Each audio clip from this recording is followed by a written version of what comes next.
Hello, my dear friend, and welcome to the Spiritually Engineered Podcast, where we take a deep dive into the human experience from a spiritual perspective. Come on in, and I invite you to stay.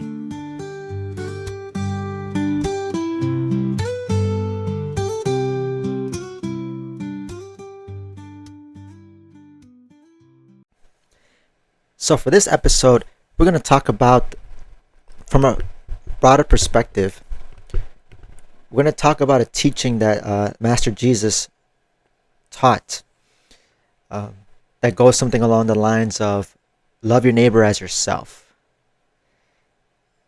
And I think that's something that's super important because, when I look at our society and what I see on the news and what I see in the medias,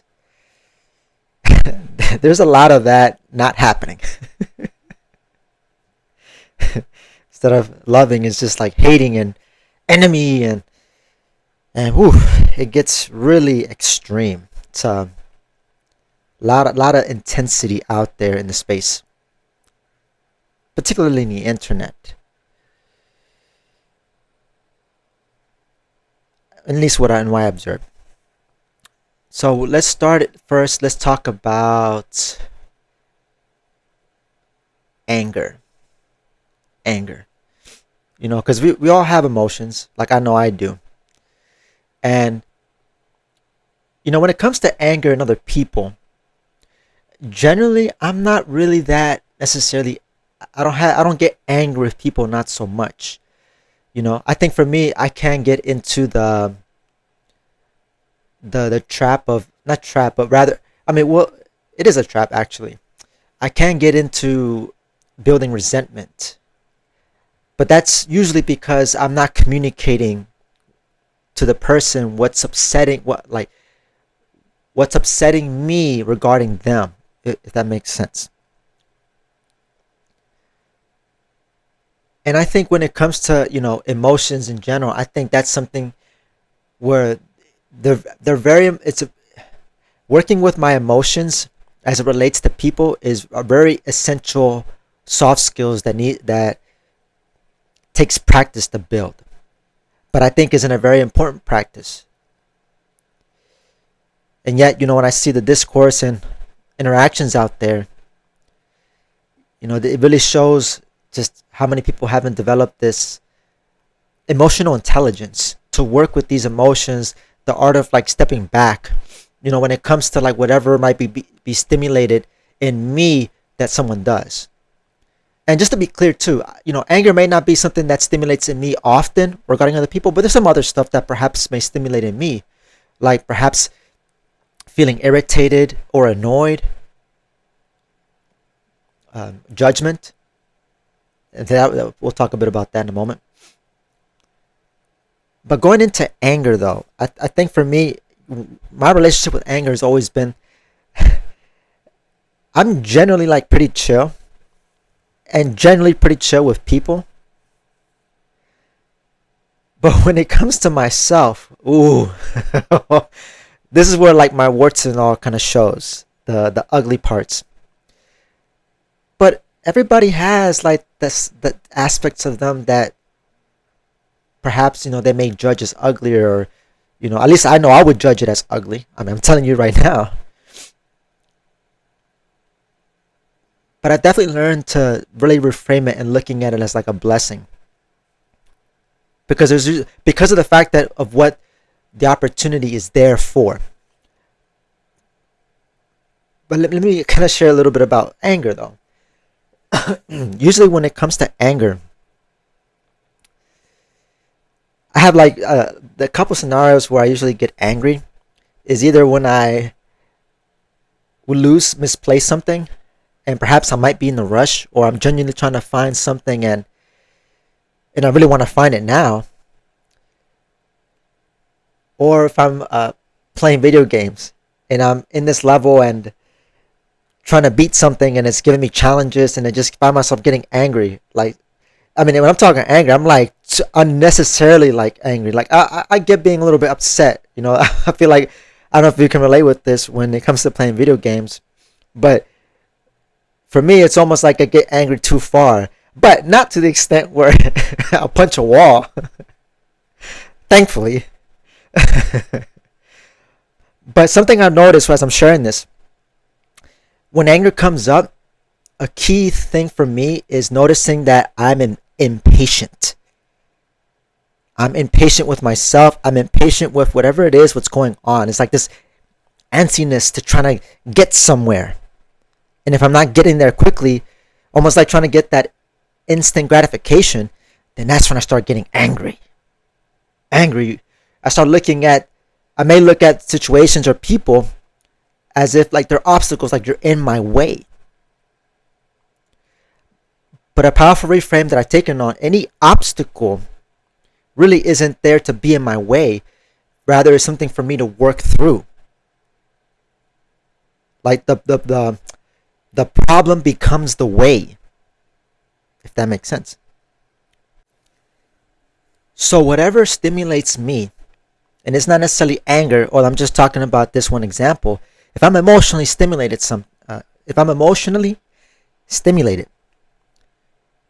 what I've learned in my experience is that there's almost always like a teaching tool there. It's meant to help me. It's helped to, if anything, that stimulation reveals that there's something in me that, like a chink in my armor, or an area where I can grow and unfold more. It could be an area where I can release some limitations.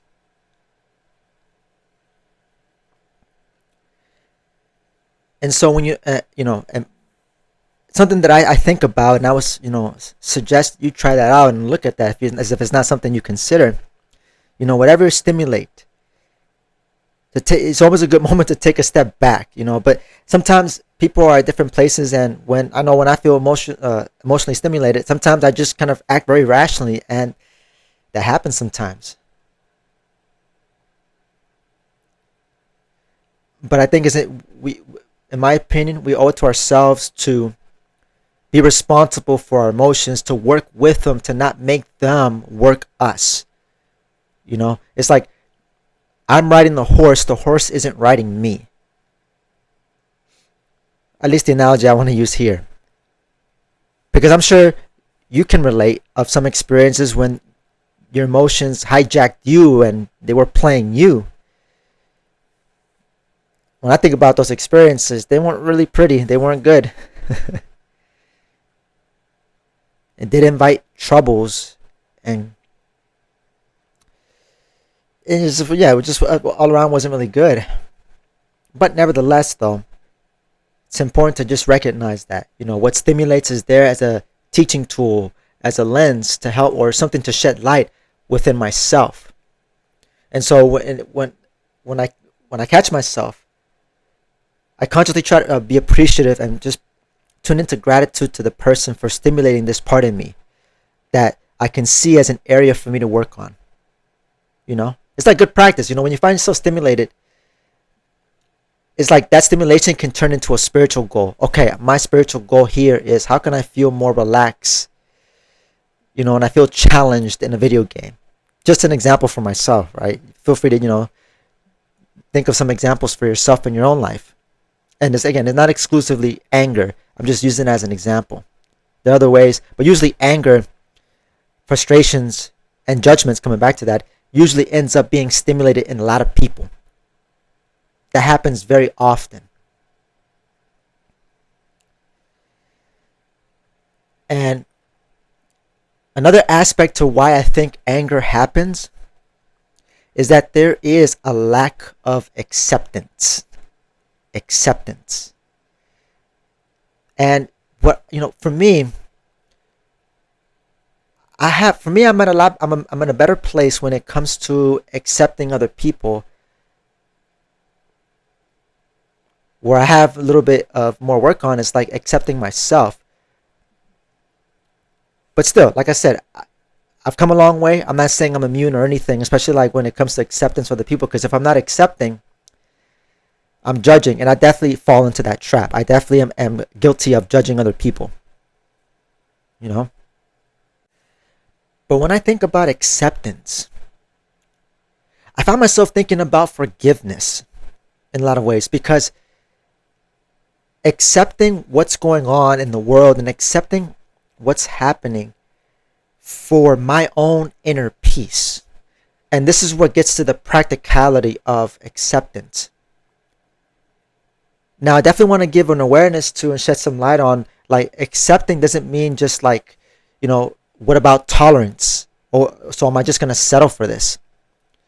And I think it's important to recognize, where it makes sense to accept, to have acceptance, and where, because, I think where I would have more acceptance is areas or situations where I know I don't have control.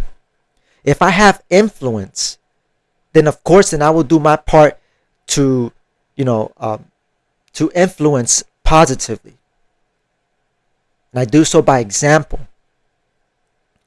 holding true to my my innate standards out of love and respect. But I think for me, it's definitely important to have some acceptance of where people are currently. I think that's the very key, crucial thing. To me, that can help me love my neighbors more. Because we're all going through our process. We're in this school, planet Earth. We're all going through our own lessons, each and every single one of us. And everybody's at different places in their lives. Everybody has a story. Everybody comes up differently. And just considering the sum total of thoughts and feelings and the experiences that a person has had that has brought them to where they are currently. When I consider that, it's like, okay, yeah, I get it. And that has helped me to feel less judgmental, because I know personally I have gone through some stuff. And I'm sure you have as well. I'm sure probably you might have gone through some really tough shit. Varying degrees. Neither greater nor lesser.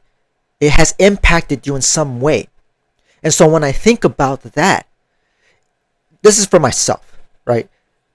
Of the practice, and this is where I'm at now. It's just, for me, it's more understandable now. And this is where I know I have grown in accepting of myself, doing the inner work that has translated into helping to be more accepting of other people.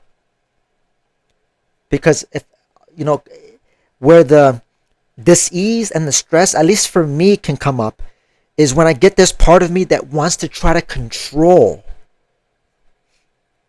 right? To try to want to control because I'm not accepting people where they are. But if I'm not accepting someone where they're at currently, then I'm not respecting their own process. And something to kind of bring back to, because when I think about acceptance, right, currently, where somebody is, this isn't in regards to somebody else in your life, right? But if something can't be done, then of course there's a point where it's like, okay, I'm not going to tolerate this. I'm going to do something about it, So it's like, if there's an opportunity to just really affect the trajectory, to impact positively, I think that's important. So why I say this, because the acceptance piece, that why it's important to have it, is regarding how everything is right now. But that doesn't mean that it's the end all be all, or it should remain like that. But it's just like, okay, this is what's going on, without getting into my own crap, and which I know for me can come up in the forms of my likes and dislikes. And that can get really intense real quick. My likes and dislikes. We all have preferences. And that's normal. I think that's, our preferences are just, we have our preferences because we're unique. Right? Whatever somebody prefers, that's their thing. Whatever you prefer, that's your thing. What I prefer is my thing. No questions asked. Who am I to even question that, unless I just, want to get judgmental about it? Why do you want that, or this and that, But I think it's important that I don't allow my likes or dislikes, and I'll even add here my concepts, about a particular group of people or people who align themselves politically or this like that. I have to be careful not to let that get to me, because then I'm caught in a very small picture.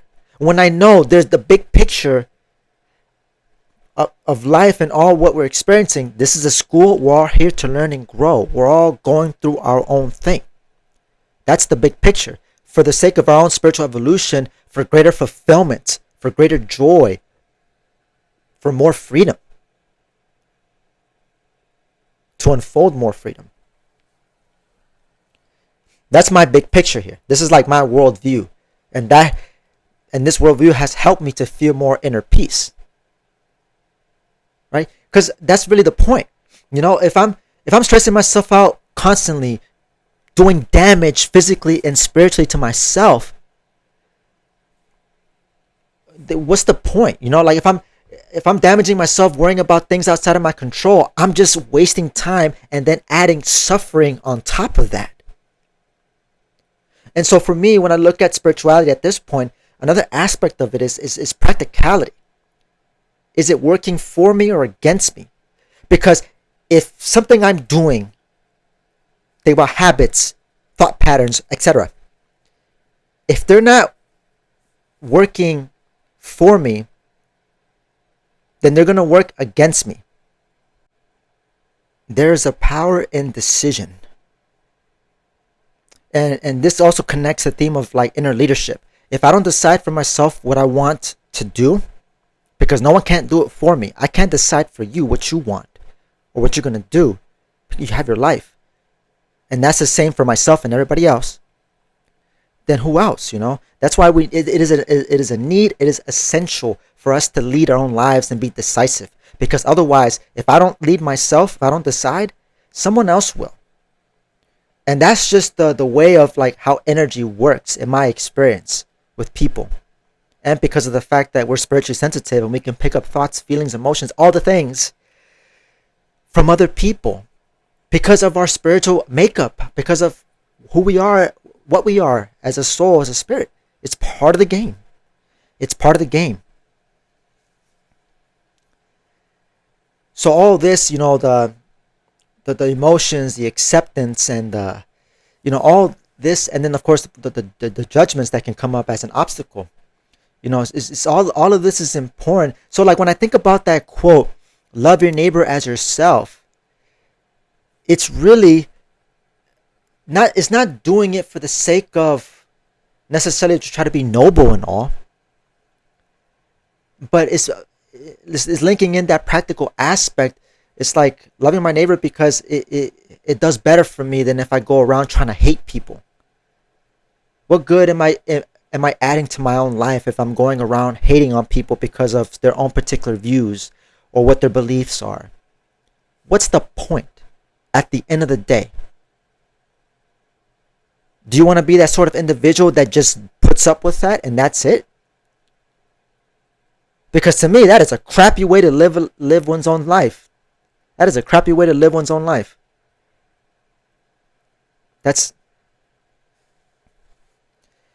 And we're not here to suffer. This school, this system, with so much going on, I've learned that life is there for us. It's not there to break us down. We have the power to make what's going on, at least again, wherever we have influence. We have the ability to be able to make it work for us because of our ability to influence. But I think for me, in interacting with that and relating with the outer world, this is why I believe doing the inner work is important, because it helps me feel more at ease to be able to work with anybody or any situation that I'm in. And when the situation where I'm not doing so hot and I'm like a hot mess, that's okay, because then that's like I look at it, okay, here is an opportunity for me to work on. All of this is easier to talk about, easier said than done. But really what can be the challenge part is when the stories in my head, my belief systems, and my judgments. And that's why when things come up, I'm very introspective, and I take the time when I can, when it makes sense to take a step back for a moment. Not get rash or start getting, ugh. Feel my emotions, yes. Work through them, yes. But then at some point, the storm has passed. Let me take a step back. What the hell's going on? And then using the tools that at least that I was taught to be able to regroup that, make sense of what's going on. And this is where my guidance, this is where our spirit guides are very helpful, can give very good information about what's going on.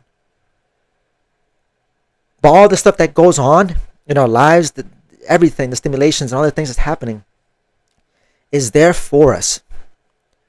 All the experiences that we have here, they're meant for our own growth and evolution. As long as we're here in this school, Earth, it's all opportunity to learn and grow. There is no limit to how much growth we can experience. And it really just falls on each and every single one of us individually as a free soul to decide what we're going to do with that. And no one else is going to decide. I can't decide for you. And I think the decision has to come from being sound in my wants and needs. What do I need for myself, and what do I want?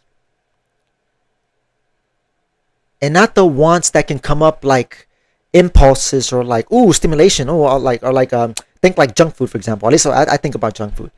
Like, no. Like, what do I genuinely, deep in my core, what do I want? And that could be pinned down looking back on, for me, my experiences where I felt joyful, when I felt content, when I felt light. Those moments, those experiences are key information for me to help me synchronize my wants and needs, clarify that for myself. What the hell that I want and need for myself? And when the more I clarify that, the less likely I'll find myself getting into trouble. Because with that also comes of like setting my own direction. And I remember I was sharing with a dear friend of mine earlier today that there's protection in direction. There is protection in direction.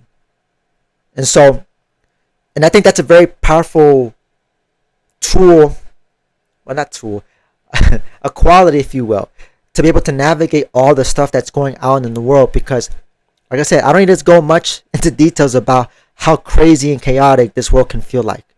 But again, it's all noise. It still doesn't erase the fact, at least for me, the big picture of life here.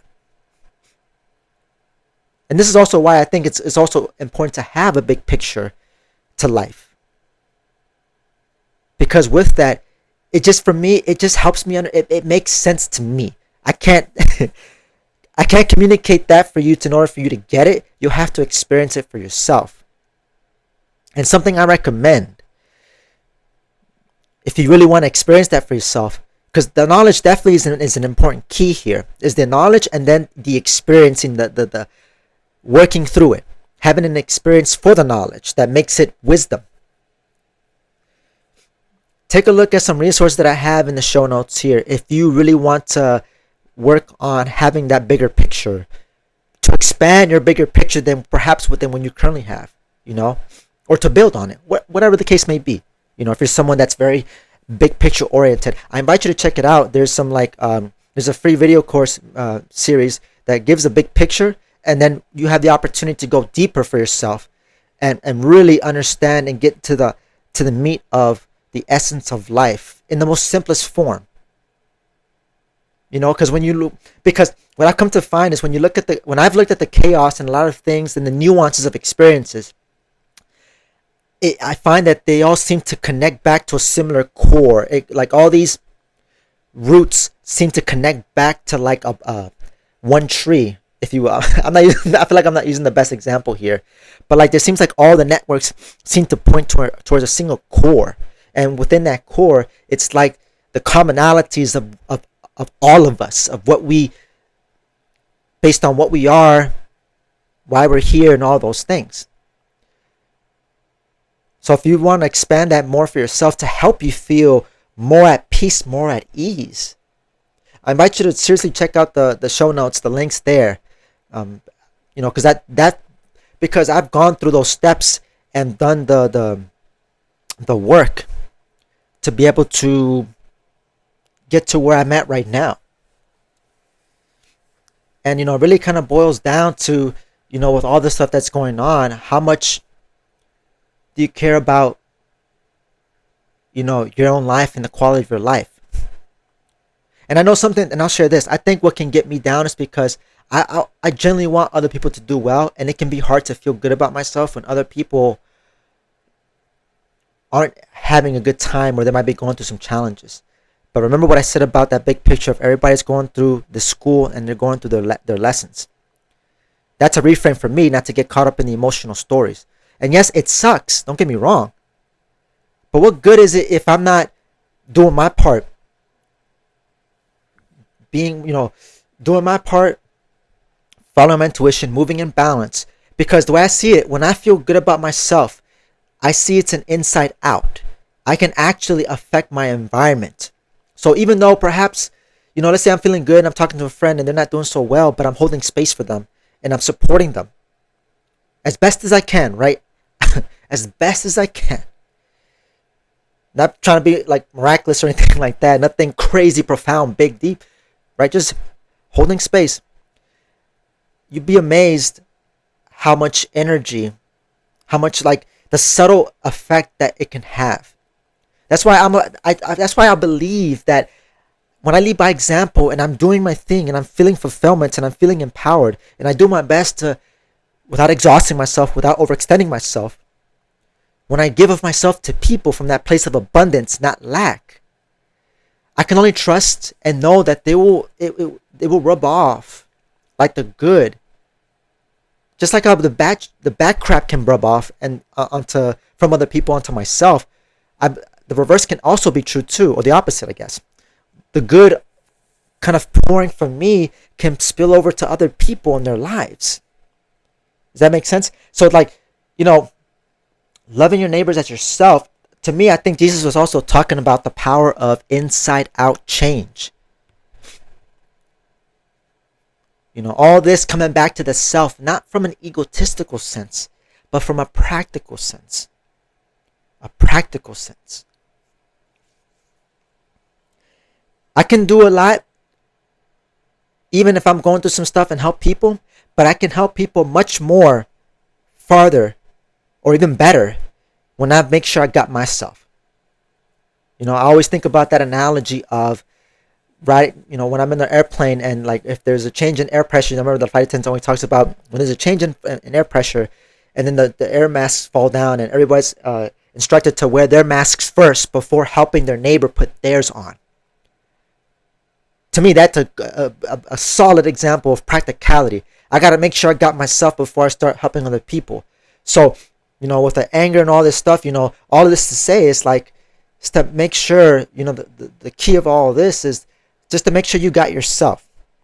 Not meaning you have to be perfect and all this and that, but you just got yourself, you're grounded, you're good. You're in that sound place or in a sound state to give of yourself to be of service. Because we can only do it one interaction at a time. I can only do it one interaction at a time. I can't spread myself far everywhere. I can't be in two places at once. You know what I mean? It's just, again, practicality is really something I want to emphasize here. And so, something else I want to impart as we start to close this episode, and why the inner work is important. I can't give to you what I haven't put together for myself within me. Another way of putting it, I can't give to you what I don't already have within me. And so, when I look at where I have challenges with people, it's a good gauge to see of where I'm at with myself. Because it always comes back to the self. Man, I don't know. Like I said, I'll keep saying this. I'm not trying to be egotistical here. This is just what I've learned in my own experiences. If you get this, I appreciate you so much. If you don't get it, I hope you do.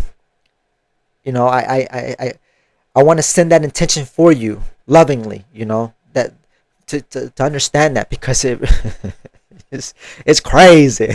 It's so crazy. But not so crazy. Because at least what I've put together. And so I want to impart with you some reflecting questions to help you in your inner journey, so that it would help you feel that much more empowered, much more freer. Even if it's just an inch forward, it's still progress. And that still matters. Every inch is a cinch.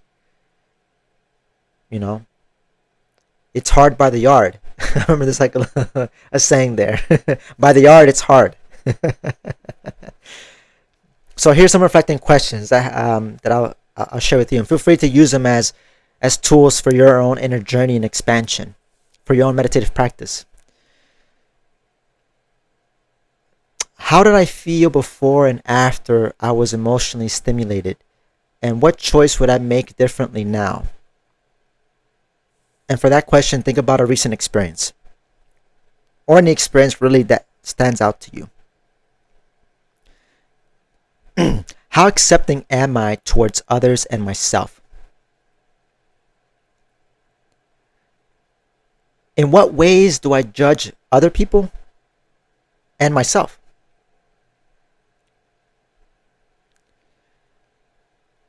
What does loving my neighbor look like when I start with myself? And how would that show up in my day-to-day interactions? Or how would that show up in my day-to-day life?